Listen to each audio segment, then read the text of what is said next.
ارباز شیخ بیرکڈی اعظم گڑھ سے پوچھتے ہیں جن لوگوں کے پاس اسلام کی دعوت نہیں پہنچی ہے ان لوگوں کا حساب کیسے ہوگا؟ اچھا سوال ہے۔ اور یہ تو عام طور پہ دیکھیں جتنے بھی ہیں 8 ارب کی تقریباً آبادی، کسی نہ کسی درجے میں تو اسلام لوگوں کو پہنچ ہی ہو گیا ہے۔ کم سے کم اتنا تو جانتے ہی ہیں کہ مسلمان دنیا میں رہتے ہیں اور ان کا بھی کوئی مذہب مسلک ہے، کوئی ایک اللہ کو مانتے ہیں، گاڈ از ون،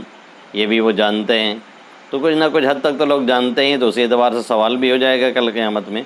باقی یہ کہ یہ بنیادی بات ہے، اس میں امام ابو حنیفہ رحمۃ اللہ علیہ اور امام شافعی رحمہ اللہ تعالیٰ کا کچھ اختلاف ہے، اور بہت سے دیگر حضرات اور علماء کا بھی ہے۔ دو طرف لوگ ہیں، ایک تو یہ ہے کہ ایسے شخص کو عقل سے خود توحید سمجھنا چاہیے، اللہ ہے، ایک ہے، یہ سب چیزیں تو عقل سے سمجھنے آنے والی بات ہیں، اس لیے اس کا حساب کتاب اس معنی کر ہوگا کہ توحید کا وہ قائل تھا کہ نہیں تھا، اور اللہ کی وحدانیت اور ربوبیت کا معترف تھا کہ نہیں تھا۔ اور بعض لوگ کہتے ہیں کہ نہیں، ایسے شخص کو جس کو اس طرح کی کوئی بات نہ پہنچی ہو کبھی، اس کا حساب کتاب کچھ بھی نہیں ہوگا،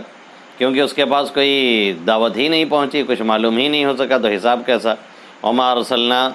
وَإِن مِّنْ أُمَّةٍ إِلَّا خَلَا فِيهَا نَذِيرٌ، اور دوسری آیت میں اللہ نے فرمایا کہ جب تک ہم نہیں بھیج دیتے ہیں کوئی ڈرانے والا تب تک ہم عذاب نہیں کرتے ہیں کسی قوم پہ۔ تو اس اعتبار سے ان لوگوں کا کہنا بھی ٹھیک معلوم ہوتا ہے، ویسا آیت وغیرہ میں دونوں احتمال موجود ہیں۔